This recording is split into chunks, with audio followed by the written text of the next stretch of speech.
Hello and welcome to Conversations with Hannah. Today we are at the Haven Country Club in Boylston, where we're hosting the 4th annual Hannah Kane Charity Classic. And I am joined here by two people who make this golf tournament possible. Beth Cassavant, who's our tournament director, and Melissa Pride-Vaz, who handles all the auction, raffle, and photo taking, and any other miscellaneous item that we have not tackled. This is the 4th annual golf tournament in my name. Previous to that, we had 3 years under Matt Beaton when he was state rep, and prior to that, we had 10 years under Karen Polito when she was state representative. So overall, it's the 17th year of this tournament. Today is another gorgeous day. We have lucked out in the 7 years we've hosted it here. We've had beautiful weather every time, and I don't even look at the weather anymore because I think it's going to jinx us. So I look at it. It is constantly from 10 days out. But really happy to be here. We've got a full field of golfers out there who are off and starting to enjoy each hole. We'll meet them a little bit later down at the barbecue where we like to get a picture with all the foursomes. Yep. And then the foursomes actually get to go through the barbecue 4 times. And that way they try everything. They do. They do. There was a suggestion of removing sausage from the golf tournament this year, and I said my husband will never give me any peace if I remove the sausage from the tournament. I think there would have been a few people that would have been having a little bit of a problem with no sausage this year. But the day is meant to be a fun day. Like, that's what we've designed the tournament around. It's a really fun day. When people are here, we're raising money for 3 wonderful charities, but when they're out there on the course, they're just enjoying themselves and having a good time, and that piece of the atmosphere is something we try really hard to make sure we have every year. And it's always great to see so many familiar faces coming back. Someone said this morning walking in, this is his favorite tournament of the season. That's awesome. So that's always nice to hear. It is, especially after all the hard work that you guys have done in terms of pulling this together. We start in March reaching out to our sponsors from previous years, our major sponsors, asking if they'll join us again. And I've never had a sponsor say no, which has been wonderful. And many of them are repeat sponsors. Yep. Year after year. So we have a large field. I think we have 47 T sponsors this year, which is fantastic. We added a new thing in this year, the caddy sponsor. I don't know if you want to talk about why we did that. Because with 144 golfers out there, it can get a little slow. We play a Bramble-style tournament, which means that every golfer hits their ball and then they're looking for the best one. And so having the caddies or the ball spotters out there on the holes that are longer than a par 3 just means that the golfers don't have to spend as much time looking for their shot. There's actually someone to watch where it goes. If it goes in the woods, they go find it, they collect everything, and say this is where you're hitting from next. So it's hopefully going to speed up play a little bit, and we'll see how that goes this year. We were lucky to have a sponsor for that. Yes, we actually were able to convince the sponsor who chose to do this. A little strong arming. My husband, Fletchman Jim Kane, decided to sponsor this, but only after I vetoed his idea of being the urinal sponsor. He did mention that he was thinking of that yesterday, and you said no. No, he thought that would be, it would be a great thing to talk about on the course and be fun. And I said, I really can't see writing that in the community advocate ad we do afterwards to thank all our sponsors. So you're going to have to go with caddy sponsor. Well, he got his way because now it's on the show. Yes, exactly, which I'm willing to do on the show, just not in print. It's probably part of the agreement. I'll mention it on air. Yeah, but you're not getting it in print. He'll be just as surprised as you guys are that I just brought it up. It's excellent. But I really, we laugh and we have fun doing this, but it is a lot of work, and I really want to thank you guys for all the work that you do on it. We also have a pretty amazing host committee that does a lot of work as well. And a lot of day of volunteers, also people from outside of the host committee that just want to be a part of the day. So I think it's definitely a group effort. And so many times people on the host committee will say, I feel like I didn't do enough, but and I try to just impress upon them, it's everybody doing whatever part that they can do that makes the tournament happen. So whether it's you're getting a few auction items or you're securing a T sponsor, those are the things that make the tournament what it is. So. And it is all a volunteer effort. I mean, there isn't, every dollar that we bring in goes directly either to the sponsors. Dollars are really what we use to go to the charities, and then the golfers who are out there, they sort of cover the cost of the actual tournament here. Right. But it is an all volunteer effort, and something that I tell everyone every year, it's my favorite day of the year. I really just have so much fun seeing everyone come through and be excited to be here, and know that at the end of the day, we're making a good difference in the lives of people who live in our communities. And we're going to talk to the 3 charities that we benefit in a few minutes. But this year, being our 4th year, we're expecting today to be able to award each of the charities $19,000. Yeah. So we'll have brought in a total of $57,000 that we can donate to those 3 charities. And it's something we've, year after year, ever since Matt started it 7 years ago, we've been able to raise the amount that we're donating each year to the charities, and that always feels really great at the end of the day. It certainly does. So you headed up the auction raffle as usual. We have, I think, a record number of items in We there. have pretty close to 100 raffle items. That's amazing. And we do a silent auction as well. So we were very fortunate to once again be the recipient of our very generous communities of Shrewsbury and Westboro. The team of volunteers did a great job procuring items. But a lot of what's kind of interesting about the tournament is that a lot of the items just come in on their own from people wanting to help and wanting to be a part of the day for the 3 charities. And the monies that are raised are so impactful for the charities that I think people really kind of rally toward this tournament, which is really nice. We had kind of a fun item for the silent auction.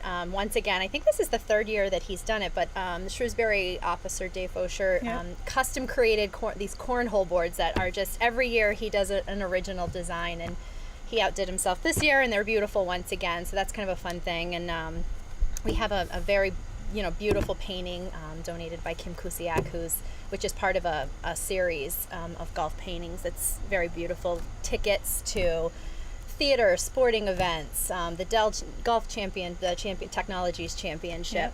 What else do we have in the auction? We have wine and spirit baskets. I mean, when it's we were like setting insane. up last night, people who were here just at the Haven to have dinner last night saw the auction being set up and wanted to come in and bid on things, which was great. They're like, can we come in while you're setting up and look? And sure, absolutely. Come in and look around. So that was fun. So many restaurants, rally, boutiques, spa services, men's, different men's like sunglasses and kind of golf prizes for them. It's just there are so many different types of items that I think they like to kind of circle, eat breakfast, circle again, look through everything. It's kind of fun. And there was a couple people I know that were really instrumental in pulling a lot of items together. I know that Kim Lipka had done a ton of work on this. And then I believe, did you mention Donna Berry? I did. Yep, Donna Berry. Brought in a lot of items Green. this year. Yep. Dot Green did a lot. Gail Vigent. Yeah. George Barrett had donated sunglasses. So it's really, again, everyone sort of brings what they can to it, and it all ends up working together. And we only have 2 organizational meetings for this golf tournament. Because it's really, we've gotten it down, and everyone sort of knows what they need to do to pull off a great day. So, but I really, excuse me, again, I want to thank you both for all the hard work that you put in. It is, on top of everything else that you do in this community, you make time to do this. And I know how much work it is, because I used to. It is, but you make it pleasurable and easy, and you do quite a bit of the work also yourself. So your hand is in everything as well, and it's a team effort. Well, thank you, ladies. And now we're going to transition to talking to the charities. Yep.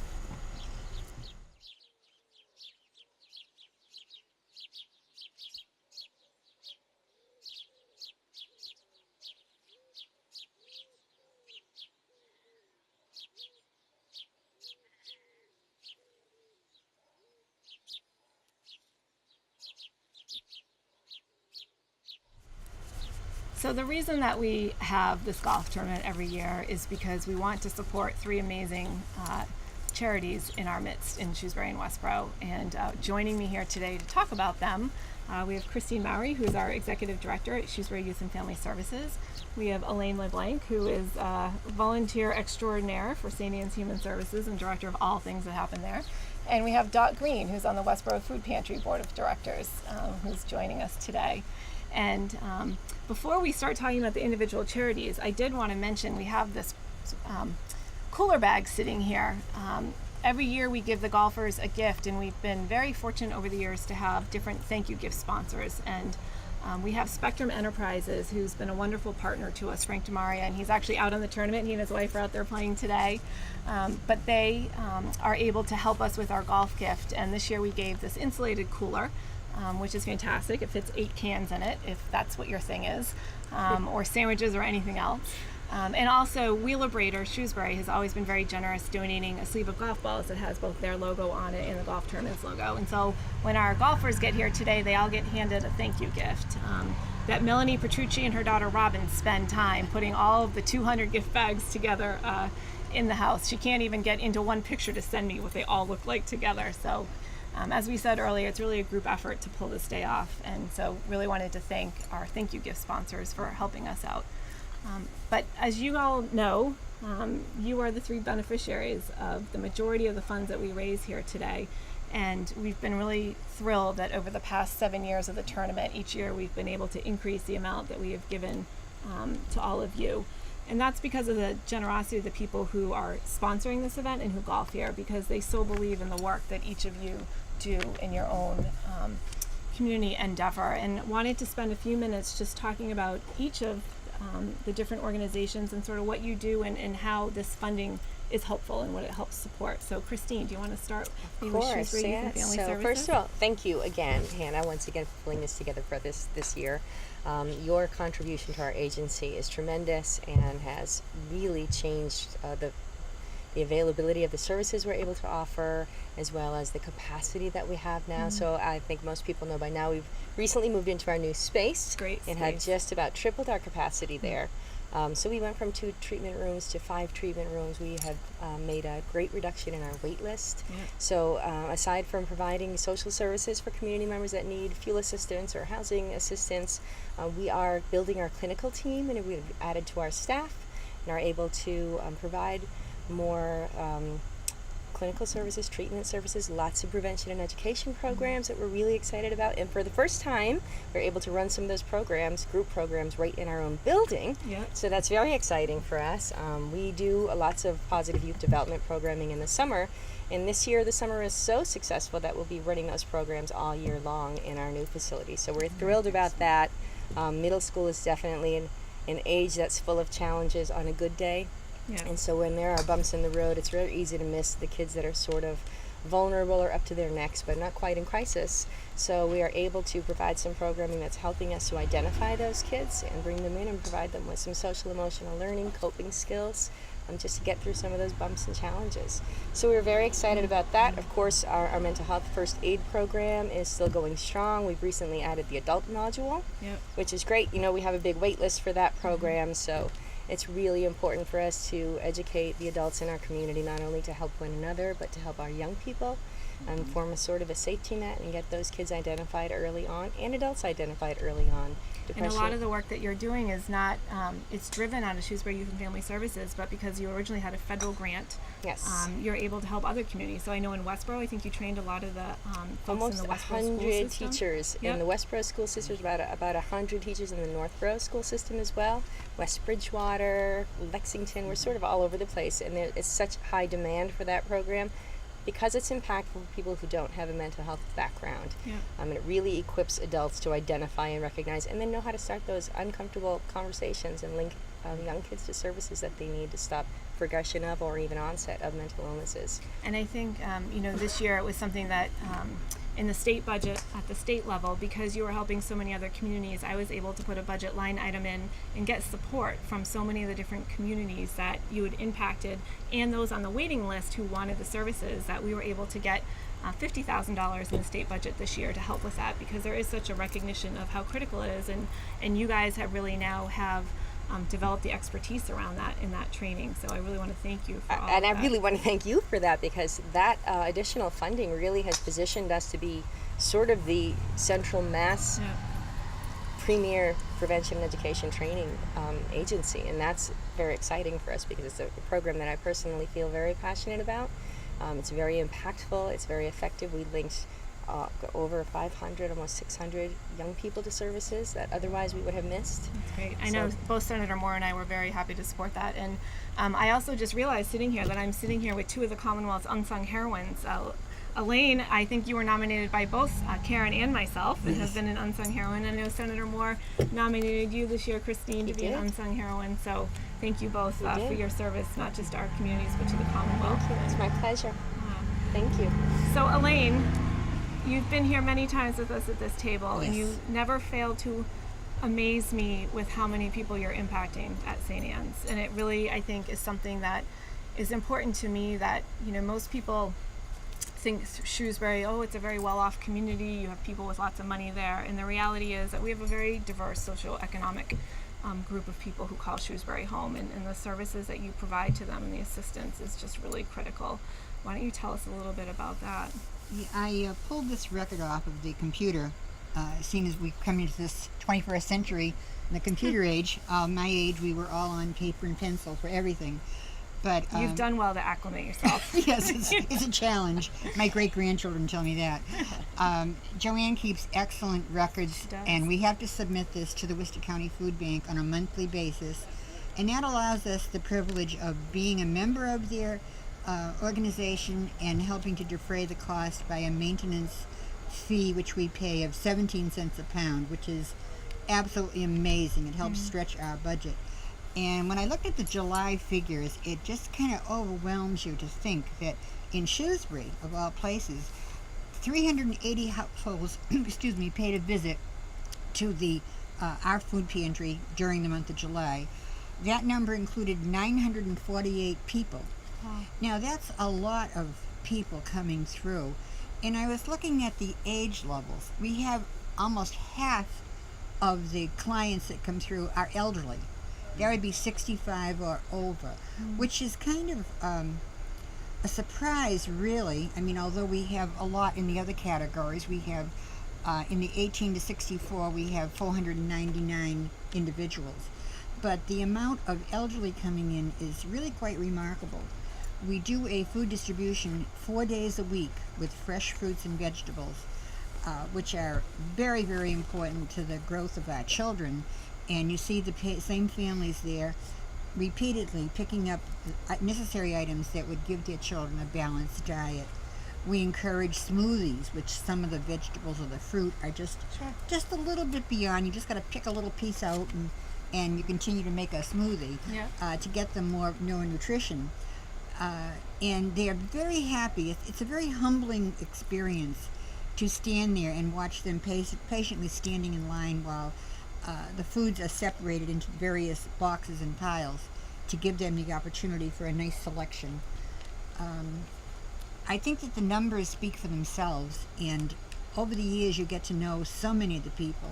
Joanne, our food pantry manager, knows all of them personally, and I know many of them. And lots of times there'll be a crisis in some area where if you look a little deeper, there's a lot more than just food that they need. They need more than that. For which we are very grateful to Shrewsbury Youth and Family Services that we can make a referral. And as far as the elderly are concerned, we have the Age Center.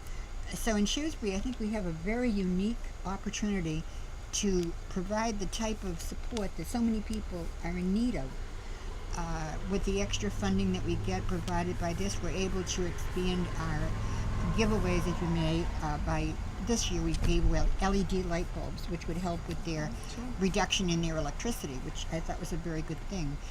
We had a special distribution of all personal care items, toothpaste, toothbrushes, shampoos, which it's an expense to get that, and also cleaning items. We had another distribution of things like laundry detergent and bleach and those things that they cannot get in most cases with food stamps. Many of the families have had a reduction in their benefits for food stamps. I don't understand the formulas that are involved. We're not involved in that, but some of them will come in and say, well, they're reduced to $10 or $15 a month. We do encourage them to actually apply for it, because then it helps them to other areas of Share the Warms or the fuel assistance programs. A lot of it is advocacy work, and a lot of it is hands-on, just talking to them sometime. We've had the unique opportunity to work with some of our veterans from the Grove Street Shelter, and they're a wonderful help to us. So it's a win-win for both of us when they go out into the world, so to speak. They have like a backing, as well as Sheriff Evangelist providing us with the inmates who come in 3 to 4 times a month and help us to unload the huge load for our once a month distribution, which can run like 10,000 pounds of food. and I can go on, the various volunteers that come from all walks of life, the children, the students, those people that have to have recommendations either for a job or for service college. hours. Yep. And they're just wonderful, and so many of them come back. And I had one interesting story that happened just 2 weeks ago, and many, many years ago. It has to be 20 years ago. I lose track of time at my age. But I got a knock on the door, and I went to the door, and a young lady was standing there, and a young man and a mother. And they said, "Do you remember me?" And I thought, oh my God, I see so many people. And I happened to, I was just thinking, it was 20 years ago, and we lived across from Julio's on Main Street. Yeah. And, I was thinking to myself, oh my God, my memory's not that great, but I'm trying to think. And then she mentioned a few other things. And I remember when you came to us, she said, I thought you were Santa Claus. And she said, you came up the stairs with 2 huge bags of toys and clothing. And we had been to your food pantry, and they were really struggling people. And it was actually one room, and the children were sleeping on the floor. And I was really devastated. And she said, we wanted to come back. They had moved elsewhere. And the kids went on, the girl is graduating from Boston College this weekend. And her brother, he is in environmental engineering. Wonderful. And they went on they got scholarships. They were wonderful. And they came in, we sat down, and we chatted for like 2.5 hours. And they said, we never, ever forgot you. Because of you, we had food. And she said, but the one thing, she's at Christmas, she said, I really thought you were Santa Claus. She was only 4 years old. That's wonderful. There's so many stories like that. There are. Of you all helping so many people in our community. And I know that Shrewsbury is so grateful to have you and Joanne and all the volunteers there that work so hard. And I know likewise in Westboro, the Westboro Food Pantry is also, unfortunately, another very active food pantry out of the need in the community to have to be. And Dot, tell us a little bit about some of the ways in which the food pantry is able to use the proceeds that come out of this golf tournament, and how many families you are helping, and all the other volunteers. Hannah, I'd be happy to. And I will be repeating on the auspices of the Westboro Food Pantry some of the things that they have mentioned. We began in 1986 and had 15 families as clients. Yeah. When I found out that Westboro even needed a food pantry, I couldn't believe it. I said, not Westboro, just as you said with Shrewsbury. Yeah. Totally unexpected. And now, as of last week, we have 134 families as clients. Yeah. They range from, 50% of our clients are senior citizens. The others range from 2-member families to 7-member families who are struggling. Okay. Our organization is totally volunteer, as your Today charity is. Totally volunteer. Phil and Donna Kittredge are our volunteer co-presidents. They do a wonderful if we job. had them.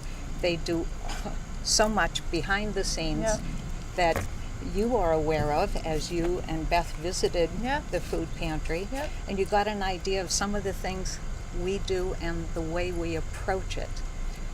Every client comes in, takes a number just like they're at the deli. They go into the first room where they choose a dozen eggs, hamburger, chicken. After they get that, then they have their choice of canned goods, whether it be soups, vegetables, fruit, sauces. Peanut butter is a big seller there, or a big gift there. Cereals, baked goods for them to bake, and bread. They choose there. Then they go into the back room where they are given their choice: fresh fruit, fresh vegetables, fresh pastries, and additional meats. Often we are able to offer them ice cream, which they get a big thrill out of, or popsicles, or milk, cream, the dairy products of all of the different yogurts and the smoothies. We are able to help them not only choose, but to eat well. For the seniors, they are the only ones visited us on Tuesday, and we often have to twist their arm to get them to take food. Now, come on, Carol, at least take a loaf of bread. Yep. No, I still have 6 slices left. I can get bread next week. Or take a dozen eggs. No, I still have 3. And the seniors are just so grateful for what they're able to do there that they don't want to take. They say, no, save it for someone else. Save it for someone else. We only have 1 quick minute left, so Okay. talk about what you're able to do that also helps the local farming community. Thanks to you and this charity, we were able to purchase again this year $10,000 worth of farm coupons. $10 each coupon. They get one every week. Some of them save them. I was at Bavarian's one day last week, and the lady in front of me was all smiles, and she said, look what I have. And she pulled out 3 of these. Yep.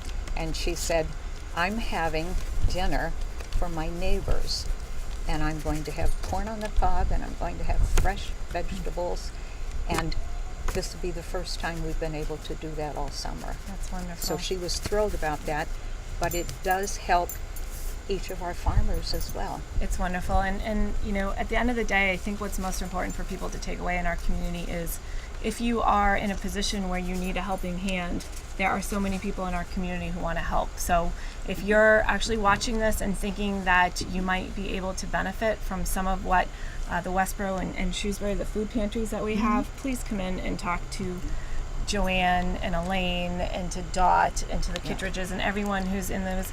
And again, if you're feeling like your family is struggling a little bit, or you need some counseling, or you're concerned about your child, please come in and see Christine and Jen and everyone else at Shrewsbury Youth and Family Services. They are enormously talented organizations who want to help. And so I encourage you, if you're listening and you think this sounds like something that might appeal to you for where you're at in life, please come forward and get assistance from these lovely ladies and all the other volunteers and people who work in these organizations. Thank you, ladies, so much for joining us here today. Thank you. Grateful for If I could having take you. a minute to thank you, because we have developed that association with your organization. Yes, indeed. And we constantly make referrals. That's great. Either for the WIC program Yeah. or SNAPS or yours. Wonderful. And these families wouldn't know about it if Well, we thank didn't you find out for making about the it from referrals, you and of course we and are referring here them. and available to anybody that may need some help. Wonderful. All right, we're going to head down to the course and see what's going on with all the golfers out there.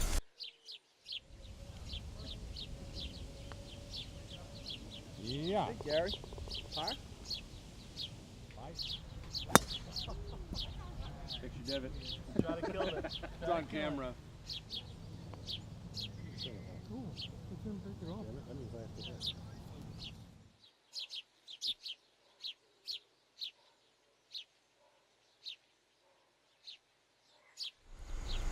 Hi, I'm Melissa Pride Foz, and I am the first vice chair for Shrewsbury Youth and Family Services. And we wanted to, Christine and I wanted to take a minute to introduce our new director of clinical services, Jen Rifkin.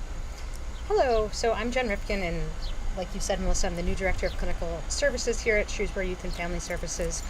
We really have a wealth of clinical services that we're able to provide, and I think one of my favorite parts about coming here is that we are really committed to providing those services regardless of ability to pay. We really don't want finances to be a barrier in people being able to access help. And again, one of the reasons we're able to do that is because of generous donations from this golf tournament, which is really tremendous. So welcome to the agency, Thank you. And thank everybody in the community for all of, that you've done to make the tournament a success as well.